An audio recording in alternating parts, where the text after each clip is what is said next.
Drum roll. Ladies and gentlemen, welcome to Marketing Monday. We are live across the board on X, YouTube, LinkedIn, and now I'm going to hit the Facebook button. So now I'm going to hit the go live on Facebook button since we plug all of our stuff into those platforms and then send it to Facebook through their creator platform. So we are sending it to Facebook, and we are live on Facebook now as well. So, ladies and gentlemen, it's official. Welcome back to Marketing Monday. I am Pat Hilton, joined by Zach Hoffman, my incredible guest, and we've been keeping it moving here through the end of the year. Zach, how are you? Welcome. Doing well, Pat. How are you doing? Dude, I'm doing awesome, man. I'm so glad that we've been doing this. We've gotten incredible feedback from people. I think that we're also giving people a lot of confidence that they can take with themselves throughout the day, knowing that their message matters, what they sell matters, their solution is valuable to people, and hopefully in 2025 they get on the camera and they start to make themselves known and stream or post or film and record and edit and get stuff out there for themselves so that they can begin to market themselves as digital entrepreneurs, just like you and I are telling them to do. So 2024 is coming to a close, and 2025 is about to arrive. What do we got on the hopper here, Zach? Let's break it down.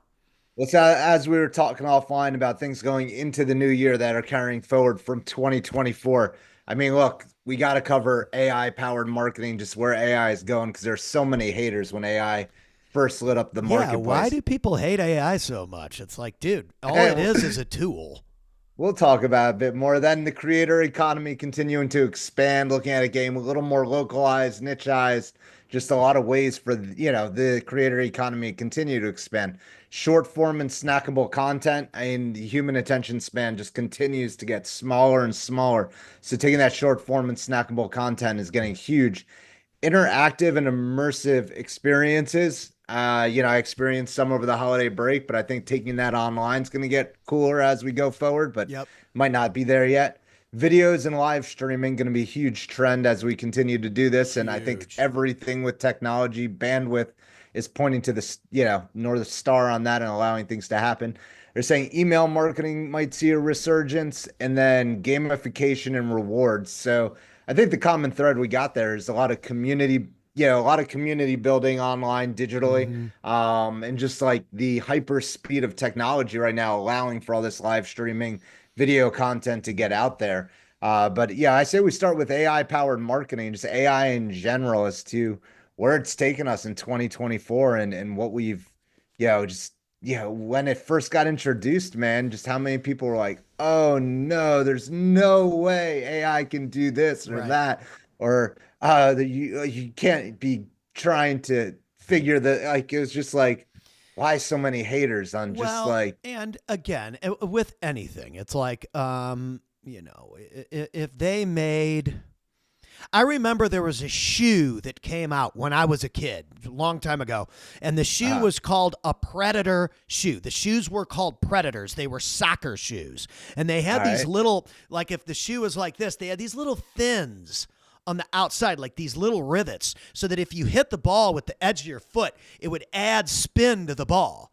And it was this big red flag for international soccer. All the international soccer companies and the Premier League in England and the World Cup and this and that and the other thing were saying these shoes are illegal because they give the players an unreasonable advantage, and you shouldn't be able to have something on your shoe that adds to the spin or the curve or the whatever of the ball. Now, I don't know. I'd have to Google to see if Predators are still around, but I remember that happening, and anytime there is a performance shift in some kind of profession, people are going to question, is that legal? Should that be able to be used or whatever? But when it's business, anything goes in business. That's the scary thing about business, is almost anything goes. That's why people love to wholesale real estate. You don't need a license. You don't need any money to get started. You can walk across the street to the person selling their home and negotiate directly with that person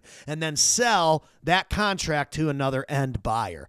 That kind of stuff. There's Very little regulation when it comes to that. But when it comes to AI, here's what I've noticed as a marketer. Neil Patel is probably the number one, digital assessor of these tools. Yeah. He has run countless ad campaigns and countless surveys and polls and readings on all of these things. And human posts outperform AI 98% of the time. So you can use AI to help you come up with ideas. You can use AI to help you do a lot of things. But what you need to understand is that the AI can only provide you X, Y, and Z. It's your job to humanize the content and add your touch to it. The same thing with videos. I can't plop this video into the AI system and it gives me back all the clips that I want done, edited. Zach said the perfect thing. It's formatted with subtitles for his page. No. We have to go in there by hand and we have to chop out all these clips. We have to edit all these clips, and then we have to add visuals to all the clips. And then if it fits, we can just add the words on the screen with a little AI tool. And that AI tool only works with certain clients. You happen to be one of those people because you don't talk super crazy fast, so it's able to kind of read. It doesn't work with a lot of our clients because they're these freaking rapid fire $1 million guru guys, and you can't automate the text on the screen with someone that talks that fast. It doesn't work. And so you have to understand that the AI tool is usually for a specific purpose or a specific task only. It can't just do all the work for you. And I think that's what people in the back of their head, they're like, oh, well, if you have AI do all that work for you, it's not going to be as good. No one said that they were going to have it do all the work for them, but specific tasks and specific things can be done by AI, and they can save you time in certain instances. But AI is only as good as the operator. Oh, yeah. It's like many things out there. I mean, look, it shaves down time by, 70, 80, 90% in a lot of circumstances. Yep. And it's a long horizon that you have on AI. It's like basically everything the sun touches, it can impact in a way. So you just almost have to pick where you want to go with AI or what you want to utilize it for. And then, turn that faucet and start to like test and make things more efficient. Cause it's like you said, it's not this like one trick pony of just like throw it into GPT or throw it into, some aspect of AI and it's just going to do it for you. It's, even like the video, like the Sora, that new release, I went into it seemed really like just it needs time, man. There's still a lot to come, but I think we have seen a lot of innovation with AI. It is a big time saver. Time saver. It does a lot of cool things. And it's only going to make things more efficient. I think it's going to empower humans to just get things to a whole nother level that we've never seen before, of just like hyper evolution of organizations on right. Just small headcounts. Like, a lot of people forget when Instagram was bought out. It became a multi-billion-dollar operation with I think it was 21 employees at the time. It was a very small organization. I'm sure they had their own versions of like AI and data and tech, right. But now like AI is being taken out to like, it's not something really new. It's really newly released to the public and basically made available to everyone at this stage. That's a really good way of pointing it out. I think that artificial intelligence as a general term has been used for a long time. Humans are now able to access artificial intelligence tools or machine learning tools, which is essentially what they are, which is what people get confused. Well, you have to teach the machine, and the machine needs to learn what you're asking it so that it can output something close to what you want. And so, again, it's like, well, who's the machine learning from? If it's an it's learning expert, from or us. it's someone who's great, or it's someone who's a leader, or if it's someone like me who knows how to edit, who knows how to pull out clips, who knows how to make Zach and Pat look valuable, well then, okay, I can pull that out and give the AI the value, and then it can help me either enhance it or add subtitles maybe, or add this or that or the other thing maybe. But it's my job to look at what it puts me back and say, this is either good enough or a human needs to do this. And Oh, you eight have to times review out of the app. 10, 8 times out of 10, the human has to do it, or Well, 6 or 5 or whatever. It's I mean, not part of there my yet. favorite. Well, we've pushed AI heavily, as a business, as an organization. I've started to test some various ventures with it. Mm, And some of like the pushback that you hear from people, or just, it's nobody told you not to do work anymore. Nobody told you not to put in the effort. Nobody correct. said like just use AI, it's a magic bullet, you'll never have to work again. That's not what it's about. Not at It's all. about a competitive advantage. It's about not going back to the library to look through textbooks because you have the internet, you have search engines, it's literally it's that next innovation in communication and technology that's just being made available to the masses in an Mhm. unprecedented way. Every Mhm. publicly traded organization needed an AI story in 2024, or else they just wouldn't have sustained their market cap. Everybody needs it, everybody's investing it. And if your business isn't investing in AI or even dabbling or toying with it, you're going to fall so far behind in the next 1 to 3 years. It's going to be, you might be out of business if you're just anti AI or anti even trying to touch it. Dude, it's just, I think that people have a really hard time embracing change. And all artificial intelligence, the only thing that it's supposed to do is you plug into it, and it artificially, with its intelligence, provides you with a response or a potential piece of content, or copywriting or a blog or whatever that you can now go use. And Yeah. again, you still have to go through that with a fine tooth comb, because the machine is going to scrub the internet of information that already exists, that people already posted, that people already shared, and it's only going to go off that information. So daily there is new information, new stuff happening every single day. And so how does the robot know that information if it's new information? It doesn't. So it's our job as the director or the creator or the machine operator, operator is a better word, to make sure that the data that is being inputted is updated, as clear as day. You can't just say, hey, give me 30 topics for Instagram, I'm a real estate agent, and expect to get a real thick diagnosis that speaks to your avatar. You're better off saying, hey, I want to recruit real estate agents for my brokerage. I'm looking for people from this age to this age that have done this many transactions, because we want experienced people. They've got this experience. Boom, boom, boom, boom, boom, boom, boom, boom.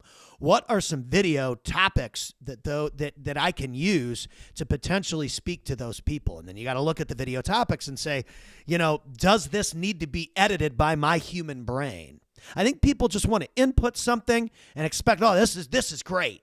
And sometimes it's not, because you didn't ask the right questions to get the correct output.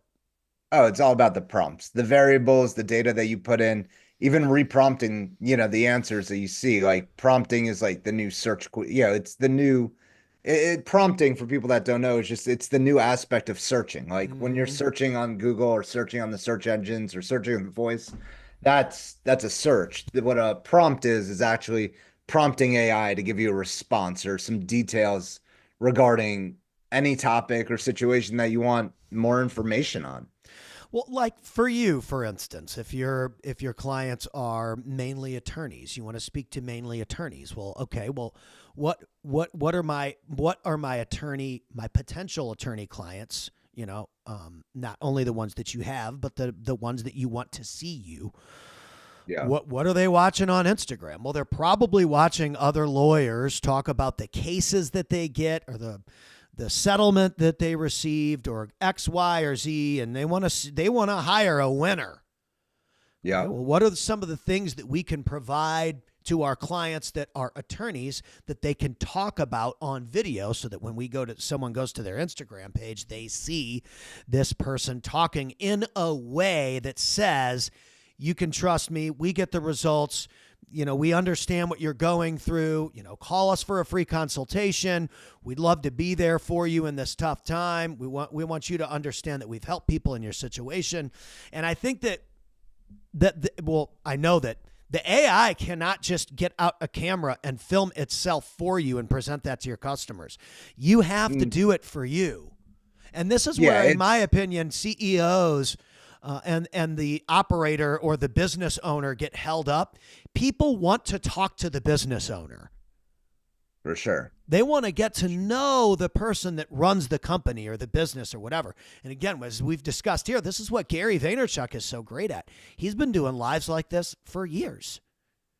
Oh yeah. No, he's the master of the game, but definitely yeah, there's a lot to be said for, what you just covered there. It's really coming down to understanding your avatar and then coming across with empathy and personifying yourself and not just necessarily cruxing on end results. People are in a situation, right? So people want to be able to connect with an empathetic individual or somebody that understands their concerns or their particular needs or makes them feel comfortable to come out and express themselves, makes themselves accessible. I mean, when you're accessible, it leads to success because people want to still connect with people. So AI cannot do those things. It could give you some cliff notes, or if you told a little bit about who your target audience is or target demographic or some of your past successes and help you like emulate and restructure and create that persona profile for you to speak more effectively to them.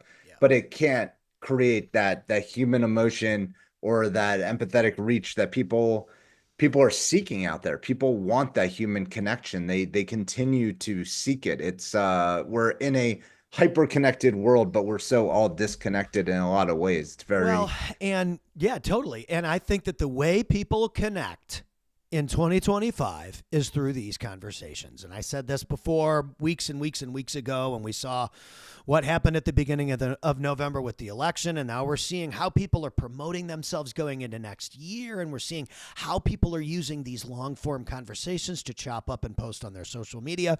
And it's becoming more and more apparent that human beings, despite the fact that we're more connected than ever with these phones, people feel more lonely, more left out. They're scrolling these things looking for that next dopamine hit. And how do we communicate with those people and say, hey, listen, you're worth something. Your message matters. You've got something. Get off the phone and become the thing that people watch. Become the thing that stops the scroll. Well, it's we're both parents, right? And so we have kids that are watching. I know that makes you smile because it's true. Our kids are watching. Our kids see, they'll be like, oh, if you took them to the movies, they see if you're watching the movie. They definitely watch you. They watch everything and they know what's going on. And I think it's very important to get people out there to experience the real world. Like there's only so much iPad and screen one should be put in front of, right? Because emergence in like culture and like what going to a movie theater feels like, the sounds, the sounds, the scenery, like all the greats, all the people who have impacted society always have great stories about their upbringing, the experiences that crafted them, seeing, a baseball player or a football player for the first time in person when they're at the stadium. It's never about like what they saw on TV or like, the screen. It's about the stories that they were told or the experiences they had that craft great people of what they become. It's that, it's an experiential economy. It's like, you still can't see there. You still can't replace that. It's like I said, and as a parent, it's a huge responsibility in 2024 to crack the screen and get little people out there, get them out there and get them experiencing things, whether it's taking them to the playground so they can go have their experiences there, or, taking them out to the theater to go see what the big screen looks like, feels like, smell popcorn, all those great things that, Yeah, we all had, you had the COVID for a few years, but COVID can't be an excuse for people not to get back out there. It's just you No, got to it's be not. out there. You got to be crafting experiences because the experiences are what leads to crafting great people, crafting great society. People have to know how to interact with others. And those are things that AI can't necessarily touch, but it's going to craft the realities that we see, especially in the digital space and just, all the engagement that we continue to get put in front of us. It's all going to be empowered by algorithms and AI and what, a bot or, an algorithm thinks we want to see more frequently. Right. That's what we put in front of us. So, but like And I they're said, getting good at that. They're getting good at that, aren't they? they're getting great. It's Uh-huh. they're watching in a lot of ways, but it's all good, man. It's like I said, if you're out there though, you want to be creating those that can communicate. If you need communicators that can get out there and have these conversations, whether they're in the same city with somebody or or not. But you gotta be willing to go shake hands and meet people. It's the best parts of life, Well, for yeah, sure. and I think that especially over this Christmas, I think that my kids have definitely seen that the demand inside of our company is much higher than it's ever been. And so people need holiday ads, or people need this, or people need that more now than they ever have, because, we wanted to work with the big people. We wanted to work with Yeah. people that have millions of followers and brands that have huge pages, and that and those people are more demanding than everyone else. And so I think Well, that's a lesson for the kids too. There's nothing bad about that, by the way. It's a very good thing for our company. We've gotten way better as a result of it. But when you yeah. ask, hey, I want the big stuff. I want the big stages. I want the Gary V's and the Grant Cardones, and that's what I prayed for, and that's what we got when it came to the stages. And now the following is the clients that have come from me being on those stages, and it's like, wow. I mean, it's a lot. And so being a digital entrepreneur today, I think a lot of people, they'll show you their coffee and they're sitting next to the pool at the apartment complex, and it's this easy thing, and it is not easy at all. No, I think that it's people want entrepreneurship to be it, they want to show you an image of entrepreneurship as this easy thing for success, and they're just not showing you everything. I no, mean, there's you've a been lot doing that this goes. a long time, dude. You work with a lot of people too. Yeah. I think it's important for us to frame entrepreneurship and digital entrepreneurship as what it really is. It's very difficult. It's a lot of touches. It's a lot of communication with people. It's a lot of, making things right for the client. It's not necessarily how you see it should be presented. It's presenting it in their form of communication. It's a lot. You almost have to read their mind a little bit. And again, AI can't do that, man. It can, but it can be trained to do a lot of things that'll save you a lot of time and be Yep. more, just to be more accessible. And I've been doing this now close, it's been 20 years. So you'll Yeah. find over time. Look, there's people that press on their vendors or like try to like squeeze people at like times when people need a vacation or like people should be holidays and taking breaks because humans do come back better recharged and ready to go. Is Apple one of the largest organizations in the world at this stage? They've stuck with the same agency for a number of years and they've Mm-hmm. had downturns. They've had reasons that they could have been, oh, we're going to go find another agency. Yeah, there's Geico, the best campaign ever with the gecko was created by a small shop in the middle of, in the middle region of the country. It wasn't a big shop out of New York or California that came up Right. with the campaign. So, there's a lot to be said for just, the fine tuning of the human approach and, respecting others, having integrity in your work and, Yep. and just as an entrepreneur, as a business owner.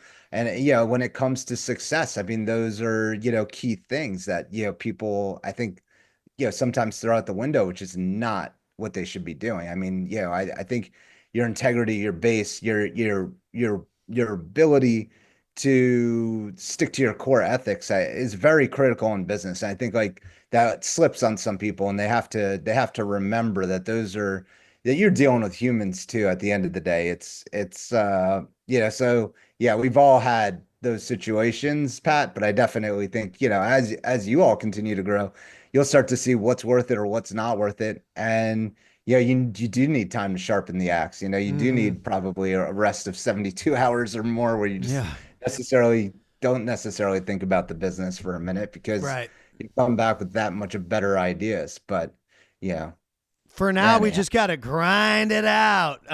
But it's a good thing because it makes us better and it makes us more efficient. And we Hey, as long as you're find sharpening the axe right, along the we way. find ways to rotate. So what we've done is it's like a batter's rotation. So, Yeah. certain things come in from certain people. Maybe I'm doing it. Maybe I'm doing the edits or this or that to make it easier on them so they don't have to clip it and edit it.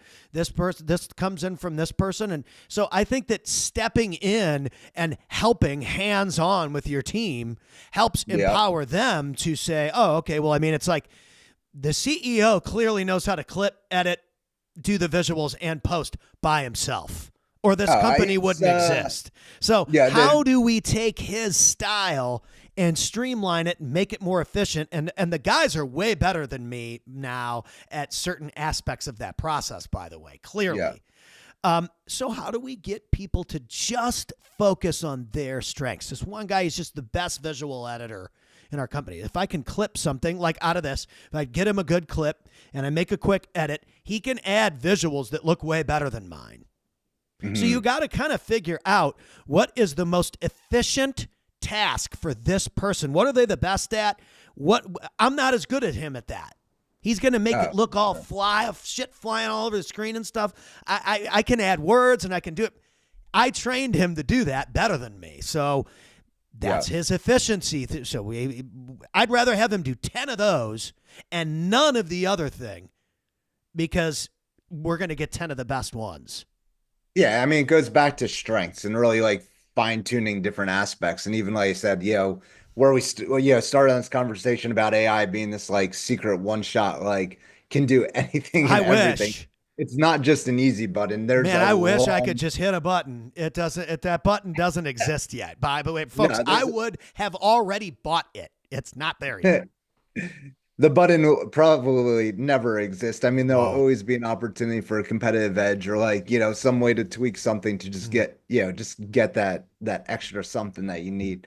Right. So yeah, as we did, discussed in detail, AI is definitely a game changer. AI is definitely if you're not jumping on board, you're going to be leaving your business behind. I think you have a time horizon of 1 to 3 years to be able to just be like, I'm going to avoid this. But you have a little bit of time left to jump on the train to like test it and see what it could do for Hmm. your business or what it could do for your personal. It does wonders. It's definitely, I think, the cat's meow when it comes down to technology and innovation in 2024 that's going to change our lives forever. I don't see AI working its way out of my life, you know, ever at this No stage. way. No way. No way. All right. So here's a good tip. This goes right into what we're talking about too. By the way, Yeah. Pat did a little trending research because I have to film these anyway. But I might as well get them with you on the screen because then maybe we could both go viral. So Beyonce was paid $20 million by Netflix for her Christmas Day performance. If she didn't have a Yeah. personal brand and people didn't know who Beyonce was, she would have never generated that revenue. This goes into the personal branding. Why is it so important for people to be searchable and bookable online? This is just proof that if you've got a huge brand, dude, for a Christmas Day performance, how long was this performance? Couldn't have been I think too long. it was a halftime show. So a maximum, I think the longest halftime shows are during the Super Bowl, and that's a half hour, 20 right? minutes, So then maybe 20 15 minutes. She minutes. got paid $1 million a minute. Well, what's absolutely incredible is Netflix looks like we were talking about, I think over the weekend, where I said to you, I'm said, like, dude, how do we stream Marketing Monday onto Netflix? it's just Netflix is like that hub, that gateway to get into homes right now. Uh It's huh. like you could go live on like NBC, ABC, Fox, CBS, all these stations, but it's like everybody's watching Netflix. It was proven in those NFL stats. With it, I think they reported over Christmas is like 20 plus million, 24 million viewers per game. It was Wow. like record numbers that they saw. and just proves to you it's like Netflix with the Tyson fight I now was going to onto say the the Paul NFL. versus Tyson fight was just huge. My thing barely worked on the laptop. I mean, it's absolutely, well, Netflix is going to get better at their game, but it seems like the spot, the place where people are going to consume media and content, whether it be live or on demand. It's funny because you think like the on demand, it's like, okay, so when we were kids, MTV video killed the radio star, right? So Mm-hmm. it's like then you look at what Netflix has done, and it's like, well, did it kill live television or did it kill, like, when we were kids? I don't know about you, but it was like NBC Thursday nights. You had Yeah, the it's like Friends, you had Seinfeld, you had Netflix and Sunday YouTube on Fox. killed the MTV star. It's yeah, it's well, look at Netflix right now. It's so high flying, but what I'm saying is like the consumption of live content, they are proving people will still consume live content if it's that great. Like they invested in a great halftime show to, I don't know how their NFL coverage was, and I don't want to go into the NFL, but I mean, have to crux on Beyonce to get viewers. I mean, they got Taylor Swift, Beyonce. What happened to the game? Aren't they? It's Well, I football, man. think they've realized that the game isn't enough anymore. I think musicians have realized the music isn't enough anymore. We've talked about a lot of this. Like, dude, 50 Cent made way more money on vitamin water than he ever did as a rapper. And 50 Cent is one of the biggest names in rap history. But if you did buy Apple stock when he was holding that iPod in the Oh, candy I shop know. video, if you recall, you know, which he might have done, man, you would have been up very, very, very, There's very a lot much of so. signs there. I mean, pop culture and trends, they will show you the signs, and you can either follow the signs or not. Oh, So yeah, I I mean, we think that could you and go. I are better at looking for the signs now. Sometimes you just don't see it. Hey, man, you know who I ask? I asked the 7-year-old. Right. He He goes, "Oh, knows. Netflix, YouTube, Amazon. That's where I'd be. That's what I'd be buying right now." And it's Mm. true. There's a lot of truth to that. So, yeah, to carry forward with some of the, things that we're, going to cover today. Definitely, there's a bunch of these topics that I think, merge into each other. Hmm. And it starts with that creator economy continuing to expand. So when you're looking at the creator economy, one, the creators are empowered by AI for sure. Short form and snackable content, that like 2 to 3 second piece, that's all going to be powered by, rich snippets from video and live streaming, which was another bullet point topic that we were looking at. So when you look at these different things with video and live streaming, and then you have interactive and immersion, which those are going to be powered, people are saying that's because of AI and like the augmented reality, the goggles, where that takes us into the future. But also when you're looking at becoming like a influencer or a creator in a lot of ways, getting out there and interacting or getting out in like immersive like environments out like, beyond a green screen, or like going out there and into reality and filming different videos and interacting with other humans. It's all great content. It's all a great way to create that information. Right. But as we go forward here into 2025, because one thing that I get caught up on sometimes in like marketing conversations with existing clients or future clients is always like they ask you about like, well, where's it going, or what are you doing, or what are you doing? The question is, what are you doing now? What are you doing now that's effective?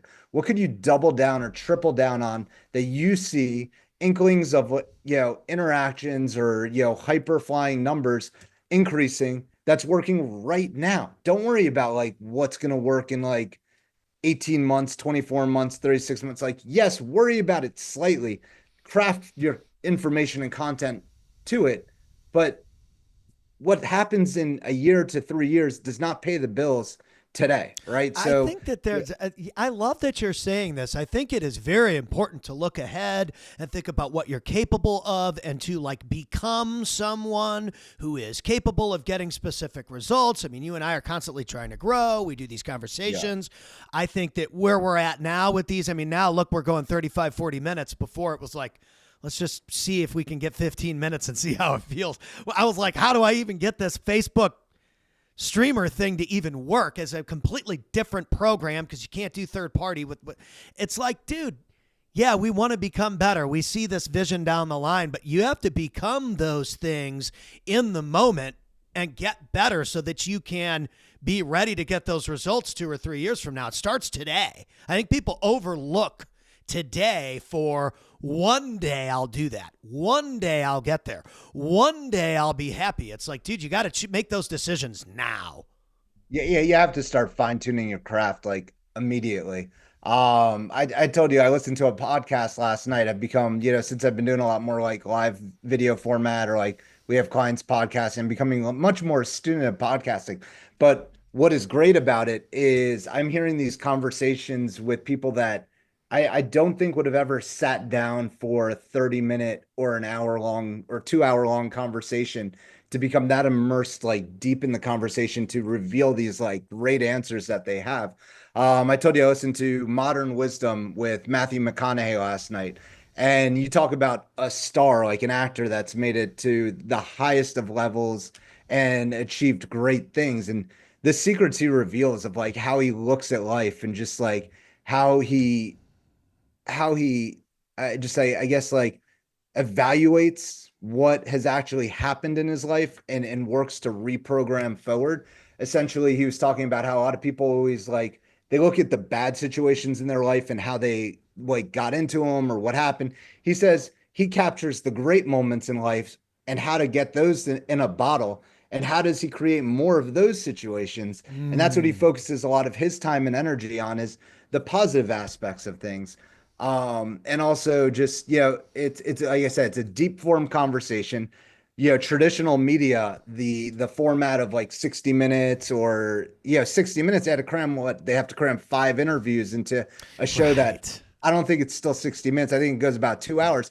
But even so, you take some of these great interviews, they'll cut them down to like 15 or 20 minutes. And I'll be, oh, if you want to watch the rest of this story, go online and watch it for 2 hours. But the beauty of like the podcast format or the format that's really taking over media and content consumption right now, you're getting these deep conversations with pure influential people in society, and you're getting a whole look at their life that just Mhm. has never really been exposed before. It's amazing. And I think that it's only going to increase. And I think because of what we said earlier, these phones and scrolling and feeling like, you're alive when you're scrolling, I think that it's our job as the people who are creating content online to give those people some insight on the fact that they can go out into the world off that phone and become something that people want to watch. Oh, yeah, no, for sure. I mean, the podcast that we're producing at Exults is about driving results. And because that's what I've been doing as a core for 20 plus years as Yep. an organization and business, it's driving results for our clients. Because tell people nothing else matters. Like, let us drive you excellent results. And the bottom line is that when I'm interviewing people, I'm interviewing greats in their own ways and in their respective work and digging for what is driving their results. Because for everybody out there in any form of work, there's a greatness in everything that everybody does. The impact that they have on community and society. It could be a banker that specializes on law firms or a marketer that specializes in helping get injury cases or just there's a lot of people that have these impacts that being able to tell that true story or hear that story through a podcast format is really going to enrich a lot of lives. It's gonna exponentially get people better at their crafts or what they're trying to do. And it's reinventing the education system. I mean, look, Elon Musk said if you want to learn anything, just go to YouTube. You don't even need to necessarily, read about it, or you could go immerse yourself in YouTube videos for hours on end. Even, last night I chose to listen to a podcast. It was an hour and 50 minutes. So about 2 hours of a podcast. And it was great content, man. It's, I think it'll, evolve how I look at things go forward. It was great knowledge, and I guess my mind was ripe Dude, to hear it. podcasting rules. It's almost like reading a autobiography about someone, or reading a book about somebody, but it's an audio and video form. It's cool. Oh, for sure. But also the people that are being interviewed that are that open to communicating like openly and honestly, they're going to come back and tell that same story again, and not necessarily the same story, but they'll tell their story again in 3 to 5 years, and it's going to evolve greatly as to Mm-hmm. where they are today and where they are 5 years from now. It's going to continue to create that story, that path. It's going And to be it's that's going to where be great. people can go backwards and see where they were, and that's the importance of documenting and having accountability on social media. Is well, people can scroll through and see how active you are. You're posting every day. It says something about your discipline when you are accountable and you are posting and valuable every day in the marketplace. Eventually, that converts to something, and generally, it converts to something very big for people. No, it converts to the value that they bring. I mean, you got to be careful with what you put out there, but at the same time, you got to be focused on bringing forward positive value and Yep. positive and just information content. I think opinions will definitely rule. Oh yeah. There's still a lot of room for opinions and knowledge base. For sure, dude. It's a never ending thing. So, what else we got? We got anything else on the hopper? They definitely say, a lot of these, I would say, visions for where 2025 goes, Mm. definitely all all circles back around community and interaction. They're saying email marketing might see, and when I'm saying they're seeing like just different articles out there, email marketing might see, just a reinvigoration of life just with interacting with communities or followers that you've built up, and then gamification and rewards, creating that loyalty of customers, or people to come back into a business, and to continue that ongoing engagement. Gamification and rewards is huge because you don't need necessarily go out seeking new customers. You can continue to re-garner the attention of those existing clients and customers that you have today. Yeah, I love that. I love that. It's all about long game and long term and building with people. That's one of our core, I guess, core values is just we want to build lasting relationships with high level performers. That's our job. That's what we do. We want to document people's success and showcase them in the best way possible. So I love that. That's great. That's awesome. For sure. Rock and roll, dude. Marketing one day, 42 minutes in, and I mean that's pretty much it. I mean, 2025 is about to arrive. It's about to arrive, man. Definitely, I think one of the big messages here is don't let AI make you die, because Well, yeah, I mean, you jump guys on have, the bandwagon, yeah, try it jump out, on the test it out. bandwagon, and again, figure out what specific tools can help you do the tasks that you need to get done easier with robotic help. And it's not going to be everything, but it can be a lot of things. It can be a lot of things that add valuable input to your final outcome. Like we said, I mean, it's Sure. going to need a human touch. You're the expert. You guys know that you are. And so you just have to take that expertise, and it can give you a nice blueprint and just fill in that humanization, make it you. And I think that you're going to do great with a lot of different tools. Ladies and gentlemen, Marketing Monday. It's your boy, Pat Hilton, joined by Zach Hoffman, and we will see you in 2025. Thank you, Zach. Thank you, Pat. Have a great new year. We'll talk Rock soon. on, y'all.